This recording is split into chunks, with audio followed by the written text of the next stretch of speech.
friend Steve here. And Larson. Welcome back to Going In Raw News Brief. Hope you guys had a good weekend. Hey, are we doing that thing this Wednesday? The Great American Bash and or Fighter Fest, like doing live reactions of that? Oh, I should know later tonight. Okay, cool. Right on. Well, we'll keep you guys posted on that. We might be doing live reactions to that this Wednesday.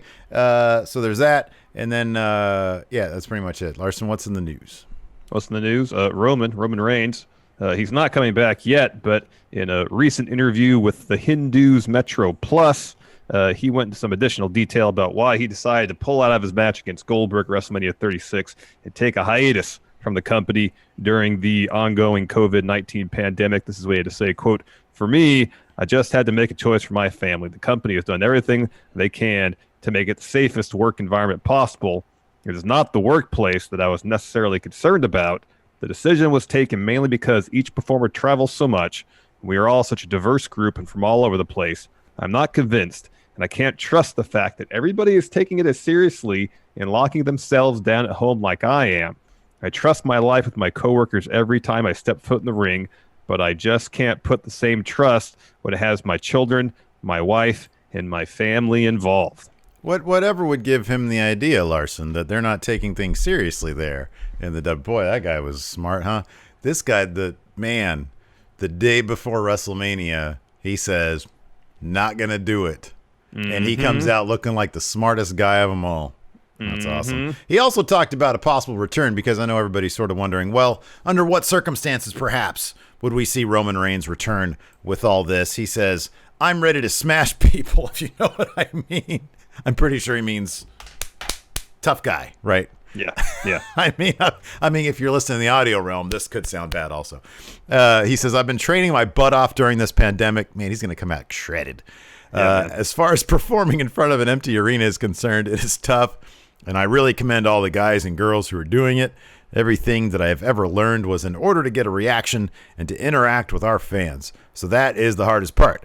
But when it comes down to it, I'm going to get in there and compete at the highest level, hopefully for a title. More specifically, the Universal Championship. If not, I will be there to prove that I'm not just top of the mountain, but I am the mountain. I am WWE's biggest star, regardless of if I'm on the show or not, so I have everything to prove and everything to lose as well. Roman Reigns claiming to be for Roman Reigns on the Mount Rushmore of wrestling, Larson. Good for him. That's great. So, yeah, obviously, dude, there's not like a solid plan for him to come back, but at least he is saying, hey, I'm eager to come back. It's not like he's like, man, all this time out has really made me think, why am I wrestling right now? Like, I just should be at home with my family playing Fallout all day. By the way, Roman Reigns retired. That's not what he's saying. He's saying he's jacked. He's working out. He's eager to come back. I imagine it's just a situation, speculation, mind you. But if it looks like some measure of normalcy is going to return, then he might actually really prep to come back. But the state that we're in now, especially the state of Florida, where they have a seemingly record number of cases every day. Yeah. The reason he stepped away at WrestleMania is still the reason he's staying away. That's not going away, and it's not going to go away anytime soon. Yeah. So I would suspect that as long as pandemic is a very real day-to-day thing, that what we once knew as normal is a long way off, he's not coming back. You know what they should do? Why don't they just move WWE to Alaska? They've got 1,000 confirmed cases. That's nothing. Like in Anchorage is 455. So what you do is you go to Juneau. They've had 48 confirmed cases. Take the entire operation to Alaska. Pay everybody double for moving your families out. You pay relocation fees because they can afford it, Larson. You know why? Because Vince McMahon is getting richer and richer as his wrestlers get sicker and sicker. That's right. The Middletown Press published results of a study performed by Americans for Tax Fairness, Healthcare for America Now, and the Connecticut Citizen Action Group. And it showed that Vince McMahon has grown richer during the ongoing COVID-19 pandemic. The study compared data compiled by Forbes between March 18th and June 17th this year. During that span, Vince's wealth grew about 10%, from $1.8 billion to $1.977 billion. That's the tune of what, $177 million. Yeah, something like that. And while it's not mentioned, much less confirmed in the story from Middletown Press or the study they sourced. This is just speculation on my part, trying to find at least a possible explanation for this increase in wealth. And this is only like one source, so there's no real science behind it.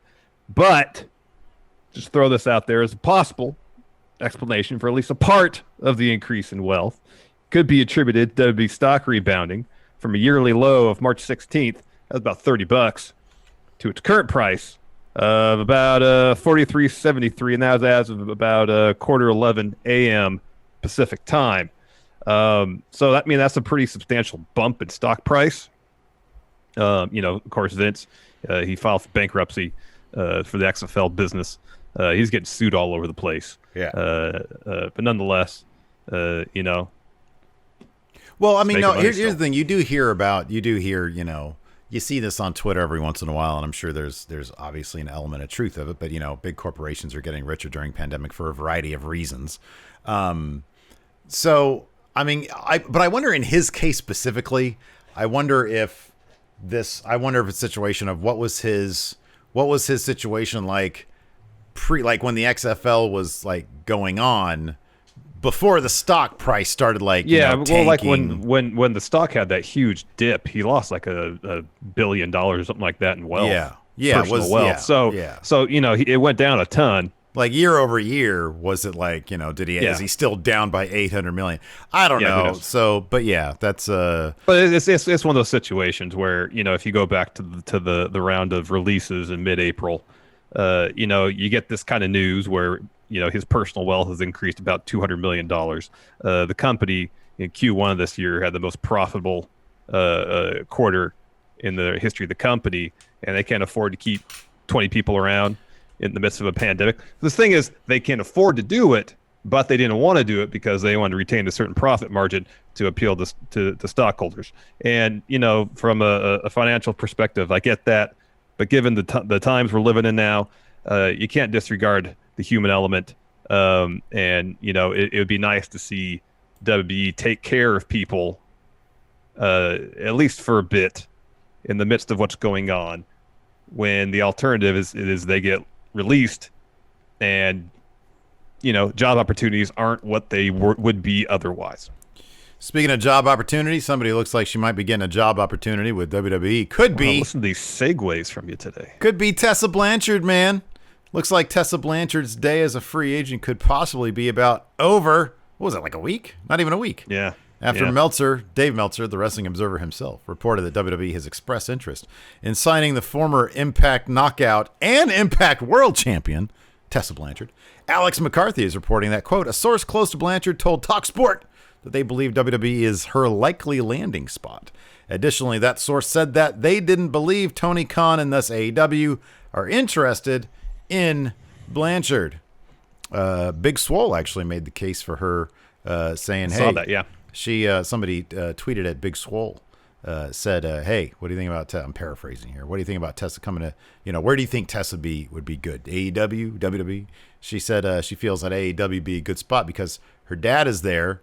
And maybe, in terms of, because I think that the person who tweeted at Big Swole was like, in light of her, the allegations about the racism stuff, she was like, her dad, I didn't know Tully Blanchard's a pastor, according to Big Swole. Yeah, I thought I heard that at some point, yeah. She was like, maybe him being around could teach her a thing or two, keep her in check, I think whatever. She said something like the lines of provide her with some spiritual guidance. Yeah, exactly. I mean, you could just look up the tweet.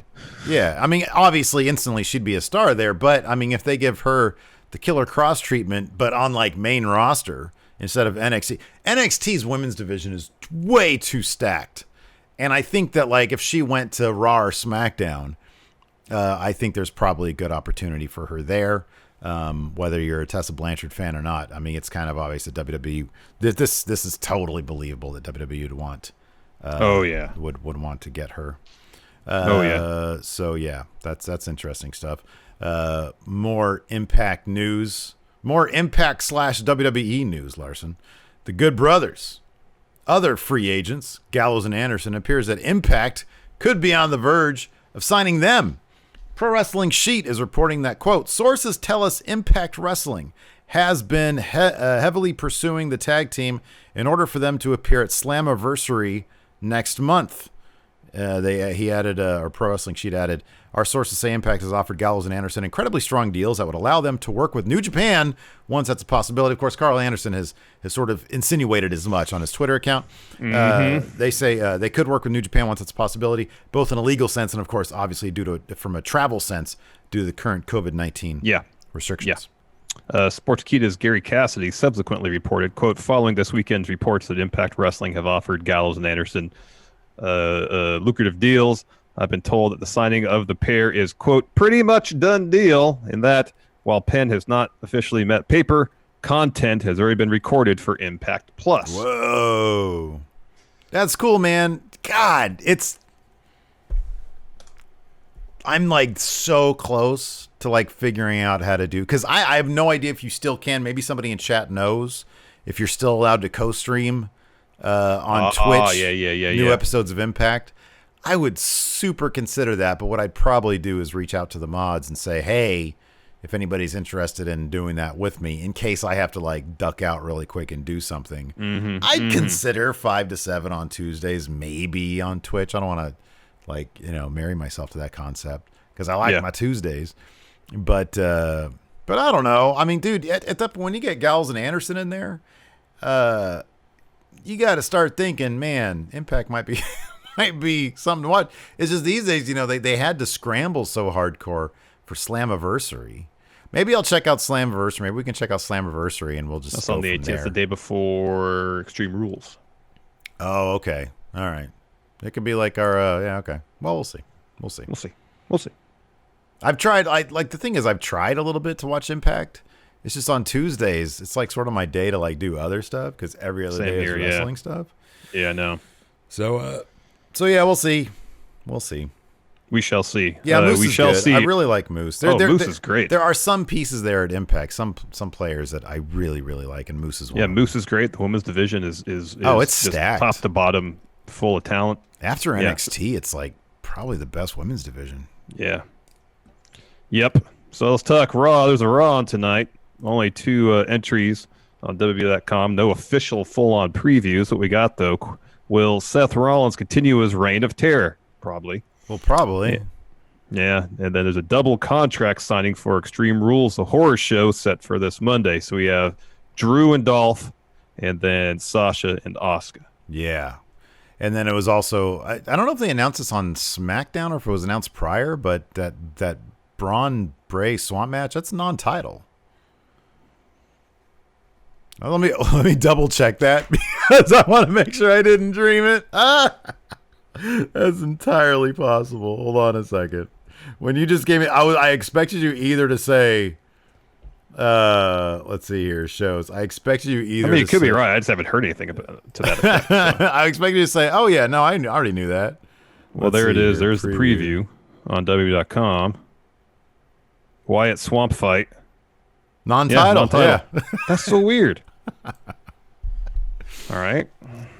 So I guess Bray can win that one and they can have a rubber match for the actual title. Yeah. Yeah, I don't know. I'll think about that one. Like they're going to have Bray win twice in a row over Braun Strowman? Yeah, maybe.